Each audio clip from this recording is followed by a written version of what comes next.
How about the person? Baik. Kayak gimana cara taunya kayak ini tuh orang tepat gitu?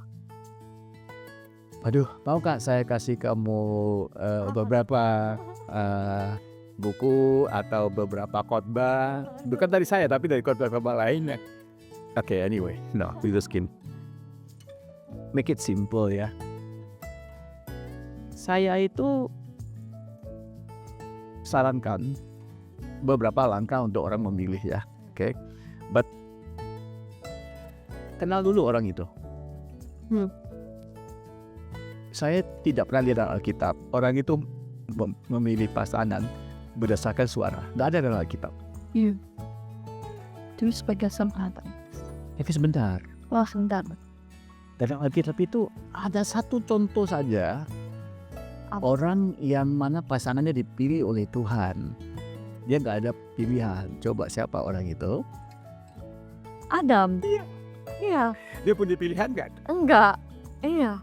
Lalu kan dia berkata kepada Tuhan, wanita yang telah engkau berikan kepada aku, Iya. dialah yang memberikan aku makan buah ini kan. Iya. Jadi boleh Kak, sekarang saya mau bilang, tanya kepada Anda, Hawa, perempuan itu namanya Hawa kan? Itu pilihan Adam nggak? Bukan. Itu pilihan siapa? Tuhan ya. Boleh dibilang pilihan Tuhan atau nggak ada pilihan? Yang dipilihan lain, choice. Ya, no. Itu God's choice atau no choice kan? Nah, iya. Nah, jangan salah ngerti ya. Bukannya Tuhan salah milih. Iya. Itu pilihan Tuhan buat dia. Tuhan yang menciptakan Hawa kan? Tapi Anda bisa lihat hasilnya. Kan mereka jatuh dalam dosa. Iya. So, what's my point? There's no such thing as a perfect partner yang bisa memberikan perfect outcome. Jangan pernah mau mencari pasangan yang Anda anggap sempurna dengan anggapan ini nanti akan memberikan hasil yang sempurna. Adam aja tidak menemukan seperti itu. Ya. Nah, so how do we choose? Ini bicara cowok atau cewek atau dua-dua? Dua-dua. Dua-dua ya, oke. Pasti kita mesti kenal dulu. Ya. Nah, biasanya menurut saya untuk menikah, bukan menikah, tapi kasih kan, ada 4 elemen. Elemen pertama itu mengerti, understand. Kedua, percaya, trust. Ketiga, hormat, respect. Keempat, commit. Aku harus mengerti orang dulu, baru aku bisa percaya dia. Aku harus mengerti baru percaya, betul. Kalau aku nggak ngerti dia bisa nggak percaya? Benar-benar. Baru aja ketemu orang bisa langsung percaya? Nggak bisa. Nah, harus ngerti dulu kan? Nah, kita ngerti dulu, baru percaya. Tapi belum tentu setiap orang yang kita percaya kita respect kan? Ya. Nah, tapi kalau 1, 2, 3 langsung akan komit. Nah, kenapa tadi saya bilang ikut proses counseling?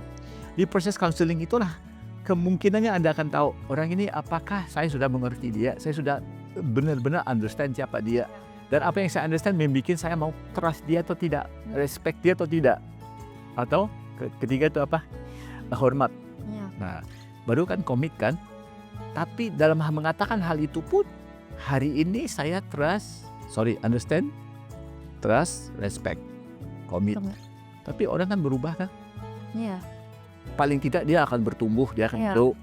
Grow pun berbeda. Iya. Jadi saya mesti mengerti lagi, trust lagi, hormat lagi. Tapi commit harus always, because sudah commit kan. Once commit, you always commit. But the other 3, always you're gonna do it again and again. That's why the counseling process is very important. The reality is, waktu kita menikah dengan seseorang, kita hanya understand orang itu. Mungkin you merasa you udah trust, tapi sebenarnya you cuma understand. So, pilihlah pasangan yang you understand. Okay? Dan kedua, pilihlah pasangan yang Anda udah lihat orang ini kalau dia menghadapi satu kegagalan, dia bisa bangkit lagi. Oke. That is the safest.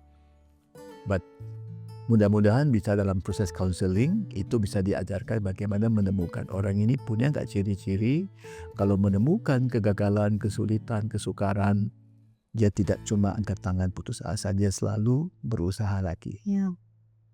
Minimal itu.